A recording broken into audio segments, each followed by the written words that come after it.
Hey, what's up? Welcome back dito sa ating Child Eats and Balls TV. Alright, so tayo nagbabalik muli mga kababayan at ngayon ay pag-uusapan natin, no? At ito pong bagong press release ni Senator Amy Marcos, mga kababayan, na kung saan, no, sa kanya na po mismo nanggaling, no, na ito pong impeachment ni VP Sara Duterte ay dapat na daw pong ibasura, mga kababayan, o i-dismiss na daw po itong impeachment na to laban dito kay VP Sara Duterte, mga kababayan, no? Kayo po ba sa sarili ninyong opinion, mga kababayan, payag po ba kayo, no, na ma-dismiss na o ibasura na, no, ng Senado itong impeachment na to ni VP Sara Duterte, mga kababayan? Okay, so i-comment nyo lang po dyan sa ibaba ang inyong mga opinion at atin po yung pag-usapan. Alright? Alam niyo po kasi, mga kababayan, no, napakahalaga po sana nitong impeachment na to, no, para rin po, no, dun sa sinasabi ni VP Sara na malinis niya, no, yung kanyang pangalan. Okay, nagtataka lang ako bakit ito pilit na pinapahinto o pinababasura, no, ng mga senador. 'Di ba? Kasama na to si Senator Amy Marcos at yung iba mga nilang mga kaalyado nila. Si Senator Bato umamin na po, no, na nagpapaikot sila, no, ng isang draft resolution, mga kababayan, para mapabasura na po o ma-dismiss na itong impeachment ni VP Sara Duterte.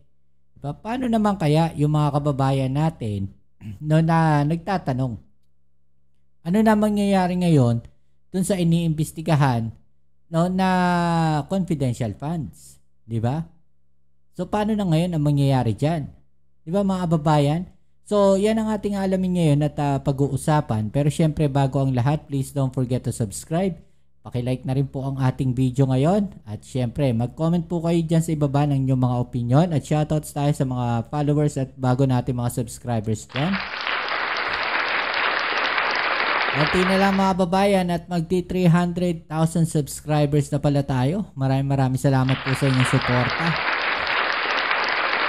Okay, so panoorin natin yung parte na to ng kanyang press release, mga babayan, no? Yung press conference po nito ni VP Sara Duterte, ni Senator Amy Marcos.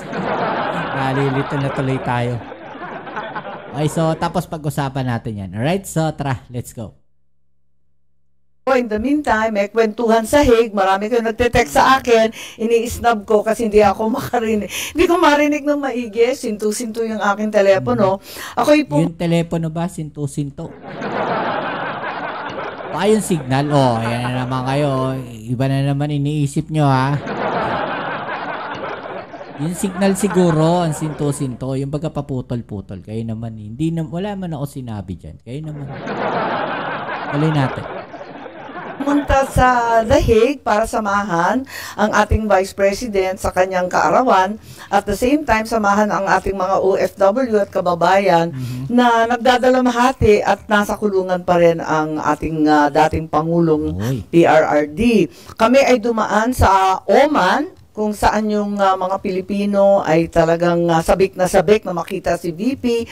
Pagkatapos noon, pumunta na kami sa The Hague, Netherlands. At alam naman natin, bawal lahat pumasok, pero lang yung pamilya at saka yung abogado. Kaya nandun lang kami sa labas, masaya naman, pero umiiyak din. Nakakatuwa nga yung aming pagtitipon dahil kakaiba. Grabe ang suporta ng mga OFW natin na nagdatingan. Yung iba galing London, galing sa Belgium, galing sa Spain. Yung iba mga napakalayo pa ng pinanggalingan, galing Hong Kong, Pilipinas. Pati yung mga amo nila, nagugulat ako, sumusuporta sa pagprotesta ng mga Pilipino sa The Hague. Mismong amo nila ng mga Dutch ang gumagastos, nagpapagawa ng mga t-shirt, ng mga hoodie. Grabe. At matindi na pinapayagan sila mag-day off para lang pumunta doon sa tinatawag na Duterte Street. Wow, meron ng Duterte Street. Duterte Street, mga babae. Yun na ata yung pinagdadausan nila ngayon, no, ng kanilang mga pagtitipon, mga pagpupulong doon para hindi daw sila sagabal. Hindi, kasi di ba kaysa naman kung saan-saan sila nagtitipon-tipon, edi siguro naglagay na lang ng isang area doon para, sige, dyan na lang kayo. Parang di kayo pakalat-kalat. Ganon katindi ang pagmamahal at suporta Lalo, nila. kasi nairite na siguro sila kay Harry Roque, pakalat-kalat. Para sa ating dating Pangulo at pati na rin para sa ating ikalawang Pangulo. Kaya kinukumusta namin sila at sila mismo nagluluto, nagsasalo-salo doon kahit hindi makita si PRRD. Ma'am, Yes. anong napag-usapan ninyo ni Attorney Kaufman? Because you posted a picture with Attorney Kaufman, so what was discussed? Well, first time ko siya ma-meet, kaya meet and greet lang kami at nagkamustahan lang kami doon at sinubaybayan pala niya yung ating mga hearing dito sa Senado at nagpasalamat tungkol sa nangyari kay Tatay Digong. Ginamit pati ang transcript of records natin sa ibang pleading niya at nakatulong daw ito sa ginawa nila at lalo na sa issue at pag-question ng jurisdiction ng ICC sa Pilipinas ngayon na hindi na tayo state party sa Rome Statute. At hindi ako makakomento sa iba't iba pang mga plano nila na pinag-usapan, ngunit talagang matindi ang laban ni PRRD at nakabuo na sila ng legal team. Sir, ma'am, meron bang binigay kahit naman lang kahit anong pag-asa or update kung makakauwi ba ang dating Pangulo or not? Yes, the good news is the attorney Nick Kaufman is very gung-ho. Talagang pinipilit niya na karapatan ni Presidente Duterte ang interim release. Talagang sinasabi niya na talagang ipaglalaban niya ng matindi ang jurisdiction, ang lack of jurisdiction ng ICC. So talagang pinaglalaban nila mga babayan o netong attorney nila na makauwi. No, ang dating Pangulong Duterte dito sa Pilipinas. Talagang hinahanapan nila ng paraan para maibalik sa Pilipinas ang dating Pangulong Duterte. So, yun talaga maliwanag. Loud and clear yun sa kanila. Take note nakikipagtulungan din si Senator Amy Marcos. Another question regarding the impeachment. In the past few days, umikot yung balita tungkol dun sa resolution which is becoming controversial tungkol dun sa pag-dismiss dun sa impeachment. Eto na. Kayo po ba meron kayong sariling version? Kasi kahapon si Senator De La Rosa admitted na meron siya. And then you said na meron din kayong mga nakitang iba pa, and I think Senator Estrada also said may nakita rin siya. So, meron na ba talagang isang resolution that will be filed on the floor, and what will be the action or what will be... Okay, so grabe mga babayan yung nangyayari ngayon, no, na may mga senador na gusto talagang i-dismiss na yung impeachment na yan kay VP Sara Duterte. Diba? Hindi ko lang lubos maisip bakit gusto nilang ma-dismiss na yung impeachment na yan, mga babayan. Diba? Anong meron? Anong nangyari? Bakit biglang gusto na nilang i-dismiss? No? Meron bang Nagtatanong lang po meron bang pinagtatakpan o may kanya-kanya silang agenda? No, kaya gusto nilang ma-dismiss na yung impeachment na yan ni VP Sara Duterte. Anong meron, mga babayan? Kasi kung titignan natin maigi, parang may format 'di ba? Kung hindi sila mananalo ngayon, no? Diyan sa kung matutuloy yung impeachment na yan, mga babayan, sabihin natin, ganito na lang yung scenario. No, gaya na sinabi natin noong nakaraan. Kung matutuloy yung impeachment na yan, mga babayan, baka hindi sila manalo sa susunod na halalan. Bakit kanyo? Kasi kung sakaling matuloy yung impeachment na yan, at dalawa lang naman yung kalalabasan yan. Diba? Pwedeng ma-acquit si VP Sara dyan sa impeachment na yan. Or pwede siyang matuluyan, ma-impeach. So kapag na-impeach siya, hindi siya makakatakbo. Pero kung ma-acquit siya, mga babayan, yun ang malaking problema. Diba? Malaking problema yon. Bakit kanyo? Pwede siya tumakbo, no, ng presidente. 'Di ba? For the next national election sa 2028. Laglag na yung mga senador, no, na nagtuloy ng impeachment na yan, mga babayan. So saan na sila pupulutin? Nakakatakot nila, baka buweltahan pa sila. 'Di ba? baka mabueltahan pa sila at maipit pa yung mga budget na yan. Lalong-lalo na yung may mga pangarap, no, may mga umaasa na maging Senate President, mga kababayan. Di ba? Yung senaryo na sinabi ko noong nakaraan, pwedeng mangyari VP Sara for President. Di ba? Senator Bongo for Vice President. Senate President, sino? Di ba? For sure, pwedeng tumakbo itong si Senator Amy Marcos as Senate President. Pwede yan. Diba? Kasi siya yung kadikit ni VP Sara Duterte. No? Ang mangyayari ngayon, yun doon po, sa House of Representatives.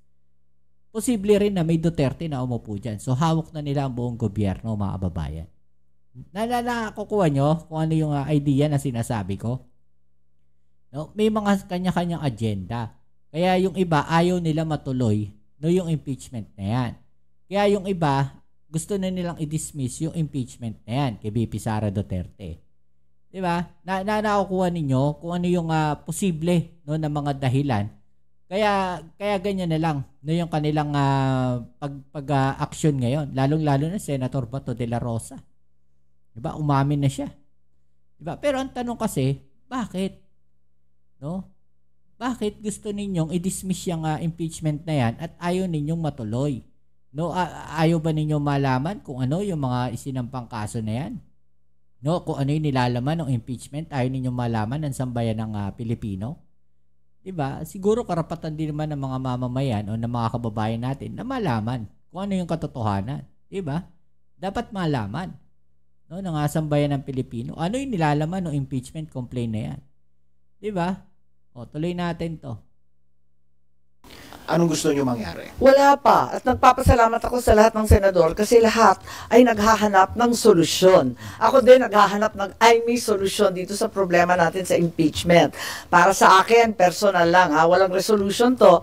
Dapat i-dismiss na ito kaagad. Dahil unang-una, hindi na talaga kaya matapos bago yung 19th Congress, may sariling rules ang Senado. Pero, ang totoo, I have very serious concerns about the validity of Okay, so yan sa kanya na mismo nang galing, mga babayan, na dapat i-dismiss na. No? Dapat ibasura na yung impeachment na yan, mga babayan. Well, hindi na po bago yan para kay Senator Amy Marcos. No, dahil sanggandikit sila diba, ni VP Sara. At noon pa, pinakita niya yung kanyang suporta. Diba, kay VP Sara. Okay? At the same time, mga babayan, makikita nyo naman yung nangyari nitong nakaraang midterm election.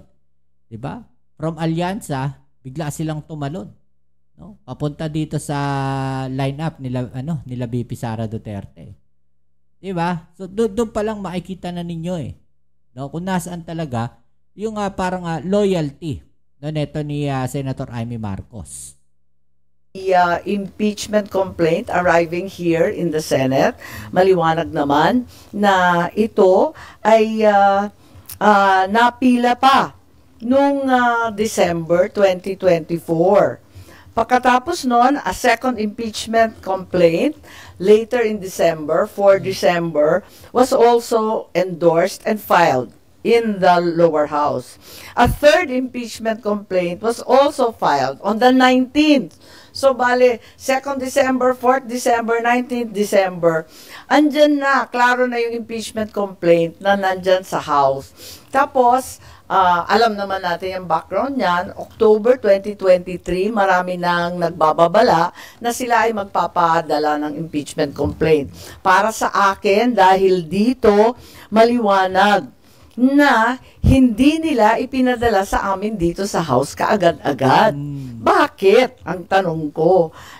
Bakit So, eto, mga kababayan, lumalabas kasalanan pa ngayon ng Congress. Well, kung titignan natin talaga yung senaryo, may lapses din talaga yung Congress dito, mga kababayan. No, yung Kongreso. Bakit on the last day nila ipinasa yung impeachment na yun? Sana, kinonsider din ng Kongreso kung gusto nilang ma-impeach talaga ito si VP Sara Duterte. Okay, so ang naging problema ngayon, bumagsak dito sa Senate. Diba? Itinenga ngayon, hindi ngayon na action ng kaagad ng Senado. Diba? Natenga siya ng ilang buwan. Dahil nga, doon sa mga kadahilanan no, na nagkaroon na ng session break. Di ba mga kababayan? So, yun ngayon yung nagiging problema. Withhold. Hindi natin alam no kung bakit nagkaganon, bakit gusto nilang i-delay pa no itong impeachment na to. Ano sa palagay ninyo? Bakit kaya?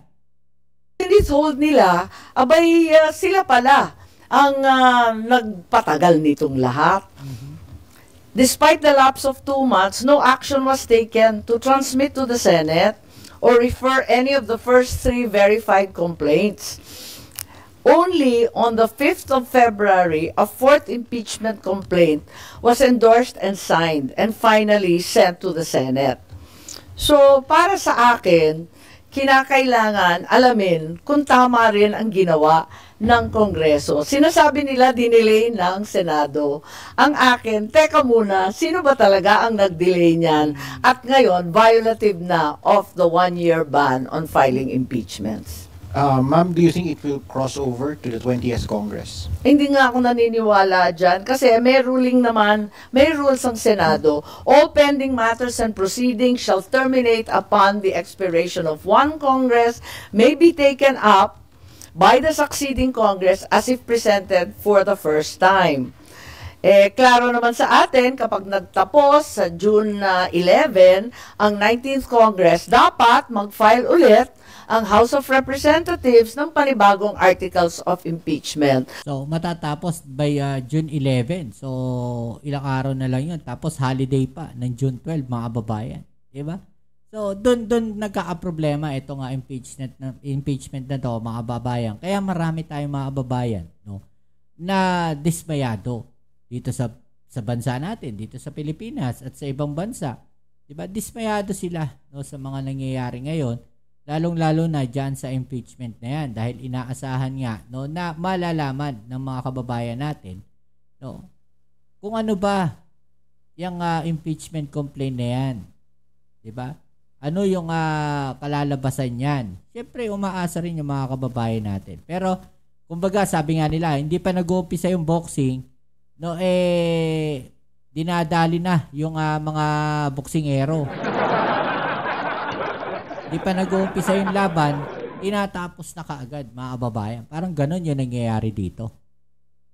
Tulad ng lahat ng ating mga batas, umaabot ng 3rd reading, pag kinapos ang oras, back to square one. Ma'am, anong sagot nyo dun sa UP Law faculty, I think Senator De Lima, Senator Drilon, all of these other people who are insisting that you should conduct the trial in accordance with the Constitution dahil nga sabi forthwith?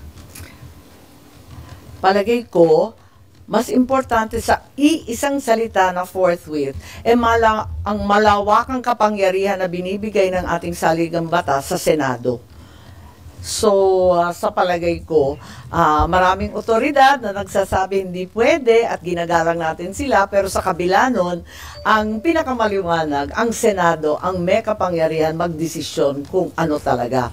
Para sa akin, kaduda-duda, ang validity, ang tamang pagpadala at endorsement ng Congress. So, depende yan. Mauuwi sa botohan. Dahil alam naman natin, ang impeachment, hindi naman siya legal. It is a fundamentally political process. And it is an effort by politicians to find accountability, di ba? Kaya, ayun, ang kapangyarihan nasa kamay talaga ng Senado. Ma'am, sabi nyo, dapat ma-dismiss na agad itong impeachment. Paano at kailan? Kasi on June 11, nakaschedule kayo para dun sa presentation ng articles of impeachment at pag-convene ng impeachment court. Ibig sabihin, para sa inyo, hindi na dapat umabot sa punto na yon. Dapat i-impeach na, i-dismiss na agad? Para sa akin, wala na talagang panahon para sa trial. Dapat ibasura na kung gusto talaga ng House of Representatives, wala namang problema. Pwede silang magpila ulit, subject to the 1-year ban. That seems very, very clear to me. So, ano mangyayari, ma'am? May magmo-motion bago yung June 11? Hindi ko alam. Naka-SP yun. I think he's been interviewed extensively and has spoken copiously about the different possibilities. Marami pang iba't ibang posibilidad. Kaya pinag-aaralan ng mga maigi at ako nga, kinukumpirma ko na itong mga drafts na to, siguro effort ng bawat senador na makahanap ng solusyon para sa tamang proseso. Yung pinakasang-ayon sa batas, pinakamabilis, pinakaklaro. Kasi may mga nagsasabi na anumang legal issues o anumang issue concerning impeachment, dapat pag-usapan yun kapag nag-convene na kayo as impeachment court. Parang hindi nyo pwedeng pag-usapan during your plenary session, yung legislative session. Oo, maraming nagsasabi noon, pero yung pakiwari ko kasi, yung validity mismo, no, pagpapadala ng House of Representatives sa amin, kine-question ko eh. Kasi, bakit ganon? Postpone sila ng postpone, tapos hinuli talaga sa last day. Tapos kami ang sisisihin, nagde-delay. Teka nga, tignan ninyo yung mga datos. Okay, so yung mga kababayan, no? Yan na po yung naging pahayag ni Senator Amy Marcos tungkol po dyan sa impeachment ni VP Sara Duterte. No? Kayo, anong masasabi niyo dyan? No? Dapat bang ituloy o hindi? Sang-ayon ba kayo o hindi? No, dito sa mga naging pahayag na to ni Senator Amy. I-comment nyo lang po dyan sa ibabaan yung mga opinion at atin yung pag-usapan. Alright? So yan muli, kita-kits tayo sa ating next video upload. Ito po muli ang inyong Kuya Mobs sa Mobs TV. Peace. I'm out.